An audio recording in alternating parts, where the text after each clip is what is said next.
फिर मैदान महशर होगा, सारे अपने कुबूर से निकलेंगे। आज फैसले का दिन होगा, ये डे ऑफ जजमेंट है।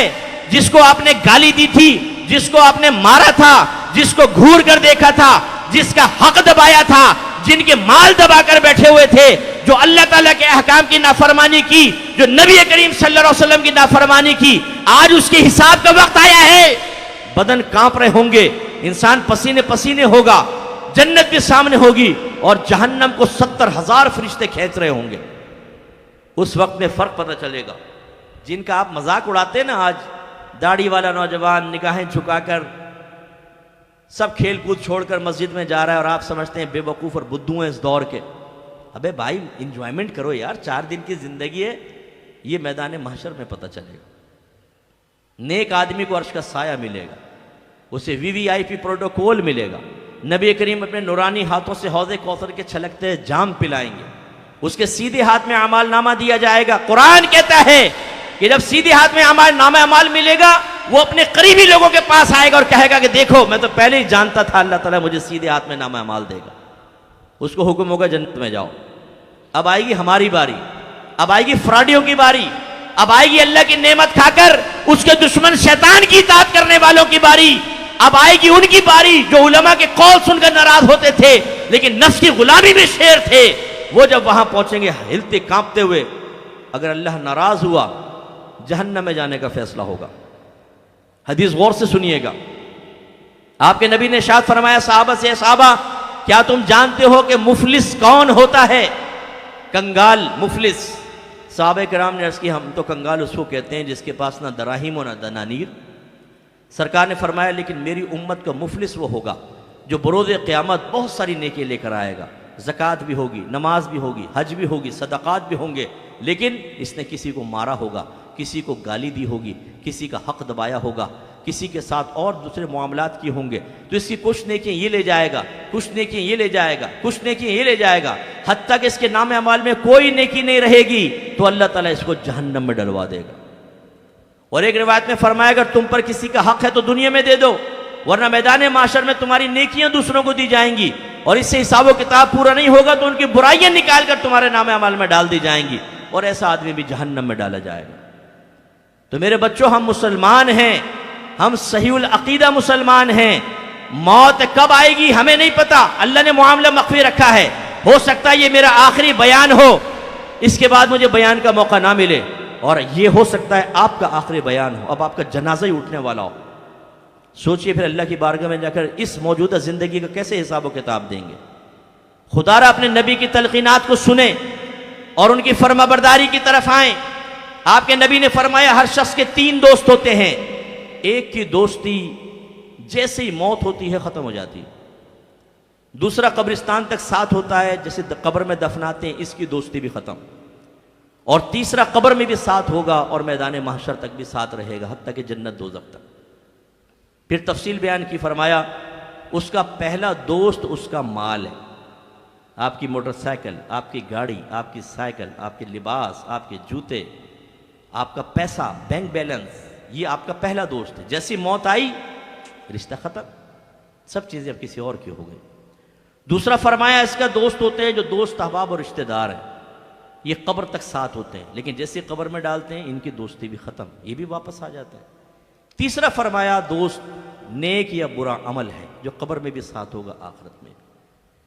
अब आप अंदाजा करें कि आप किसी जहाज में सफर कर रहे हों, ट्रेन में सफर कर रहे हों, बस में सफर कर रहे हों, हमने भी किए हैं, बाद वक्त बातचीत शुरू हो जाती है तो बस लिमिटेड बात करते हैं, भाई आप कहाँ रहते हैं, ये वो 2-4 उसने सवाल किए, हमने कर लिए, ज़्यादा दोस्ती नहीं बढ़ाते। हमें पता है इसका साथ आर्जी है, लेकिन अगर अपने रिश्तेदार हों तो उनके साथ तो घुल मिल के बात करते हैं, घर आते हैं तो तवील उनके साथ रहना वो अलग रवैया हो जाता है।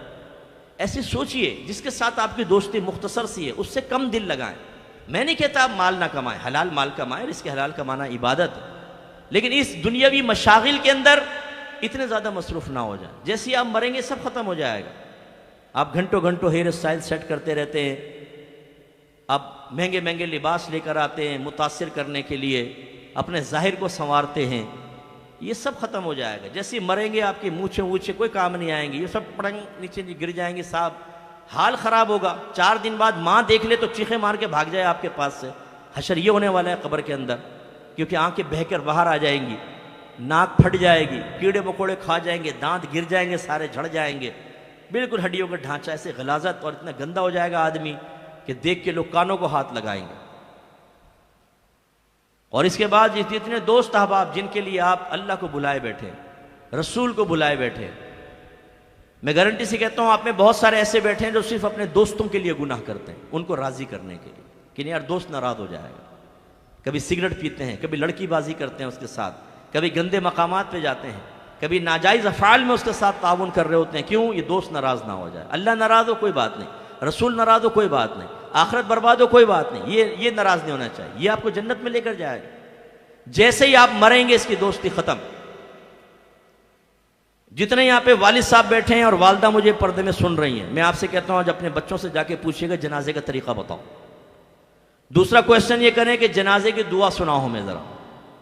बहुत सारे ऐसे होंगे जिनके बच्चों को ना जनाजे की नमाज आती है ना दुआ आती है। सोचिए अगर आज आप मर जाए ना तो आपकी औलाद तो इस काबिल भी नहीं है, आप इस काबिल नहीं है कि अपने वालिद साहिब का जनाजा पढ़ सके। हमने देखा है दूसरे जनाजा पढ़ रहे होते हैं, बेटा तकबीर लगाकर दाएं बाएं देखता है, जैसे लोग कर रहे हैं वैसे ही करता है। और नीयत क्या करता है? जो नीयत इमाम की वो मेरी, उसे नीयत तक करनी नहीं आती। और ऐसे अपने दोस्तों से पूछिए जिनका आप धुनछल्ला बनाए हुए हैं ना, कि माँ अगर कहे बेटा काम कर दे मेरा, तो माँ की दिल आजारी कर देंगे एक दफा, लेकिन बाहर से अगर दोस्त की आवाज आ जाए अकरम यार आजा चलते हैं, तो माँ को नाराज करके उसके साथ निकल जाएंगे कि नहीं दोस्त नाराज ना हो जाए। इनसे पूछे जाकर, इनसे वादा ले कि अगर आज मैं मर जाऊं कितनी मरतबा आओगे मेरी खबर पर। मुझे यकीन है झूठा वादा होगा, कर लेंगे, झूठा वादा होगा, एक दफा भी नहीं आएंगे आपकी खबर पर, ये जनाजा तक नहीं पढ़ेंगे। मैंने ऐसे ऐसे जनाजे देखे, मैं बड़ा मुशाहिदा, बहुत गहरा मुशाहिदा रखता हूं। जिगरी यार साइड में खड़े हुए हैं, लोग जनाजा पढ़ रहे हैं और उनसे पूछे क्यों नहीं पढ़ रहे, वो जी नापाक हैं हम।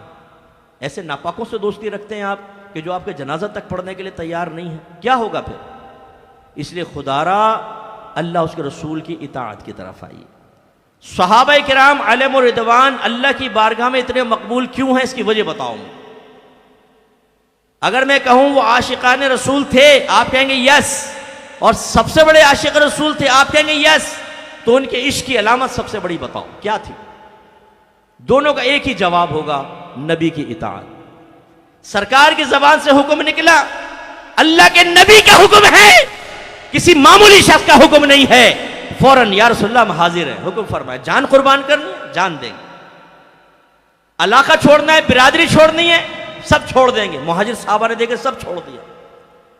मदीने आए, अंसार साहब से फरमाया आधा माल अपने मुहाजिर भाई को दो, आधा माल दे दिया। कुर्बान कर दो अपने आप को, जाने कुर्बान कर दी सरकार के कदमों पर, तो ये दीन जिंदा है। हम जैसे निकम्मे होते तो शायद अल्लाह ना करे, अल्लाह ना करे, हम इसी हालत में होते। सोचिए सहाबा किराम अलैहिम रिदवान को क्या मकाम मिला और हमारी हालत क्या है। इसलिए मेरे भाइयों आइए, इताअत के बगैर कुछ भी नहीं होगा। अगर आपके नामा अमाल में कबीरा गुनाह लिखे जाते रहे और मौत का फरिश्ता आ गया और तौबा की तौफीक भी ना मिली, तो फिर कुछ भी नहीं हो सकता। फिर कोई और दुनिया ऐसे नहीं है जिसमें आप अल्लाह के नबी की इताअत करके रास्ता पालें, मुरव्वत की तरफ आए, मुरव्वत की तरफ। मैं आपसे एक क्वेश्चन कराता हूं, फिर अपना बयान खत्म करता हूं। एक बाप के दो बेटे हैं, एक बेटे को बाप जो हुक्म देता है वो पूरा करता है। अगर रात के 2:30 बजे भी काम से भेज दे, वो जाता है काम करके आता है। अगर बाप कहे बेटा मेरे पास बैठ जा, और बेटे का दिल चाह रहा है दोस्तों के पास जाने को, कहता है नहीं मैं दोस्तों को बाद में देखूंगा, मेरे वालिद साहब हैं उनके पास बैठ जाता है। हर हुक्म मानता है, उनकी पसंद नापसंद का ख्याल करता है। और एक दूसरा बेटा है जो अपने बाप की कोई बात नहीं मानता, ना जज्बात का ख्याल, ना एहसासात, ना फीलिंग्स का ख्याल। बाप कहे मेरे पास बैठ जा बेटा, तेरे से बातें करने को दिल चाह रहा हो, कहता है अब्बाजान मैं बोर होऊंगा, मैं बाहर जा रहा हूँ दोस्तों के पास। और हर चीज़ में नाफरमान। आप बताएं इनमें अच्छा कौन है, बुरा कौन है? जोर से बोलो, बोले अच्छा कौन है, बुरा कौन है? ये वाला, ये वाला, पहले वाला? अच्छा ये बताइए पहले वाला बाअदब है या ये बाअदब है? क्या कहेंगे ये? अच्छा ये बताइए कि पहले वाला किसी बेअदबी का इर्तिकाब कर रहा है या दूसरा वाला कर रहा है? दूसरा वाला। बेअदबी क्या है मुझे बताओ, ये कौन सी बेअदबी कर रहा? क्या बेअदबी देखी आपने इसके अंदर? मुझे बताएं ना, जवाब दें, क्या बेअदबी है?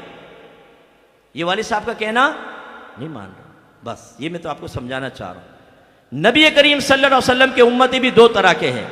एक वो कि जब अल्लाह के नबी हुक्म फरमा दे, जब वो ये महसूस करे कि मेरे आका इसे पसंद करते हैं, फिर हुक्म दे या ना दे, अगर वो ये देखता है कि मेरे आका एक चीज को नापसंद करते हैं, उसके बारे में हुक्म मौजूद हो या ना हो, हुक्म मानता है, पसंद को इख्तियार करता है और नापसंद को छोड़ देता है। ये है फरमाबरदार, ये है बाअदब। और जो नबी करीम सल्लल्लाहु अलैहि वसल्लम के अहकाम को सुनकर फिर अपने नफ्स से सवाल करता है, अपनी बीवी से पूछता है, अपने बाप से पूछता है, अपनी मां से पूछता है, शैतान से मशवरा करता है, दोस्तों से और दुनिया से मशवरा करता है कि मानो ना मानो, और अगर वहां से हुक्म आता है कि नहीं मानना और नहीं मानता, तो फिर ये बेअदब है कि नहीं है? ये गुस्ताख है या नहीं है? ये नाफरमान है या नहीं है? तो हम कौन हैं अपने बारे में फैसला करें? क्या कार्टून बनाना ही बेअदबी है?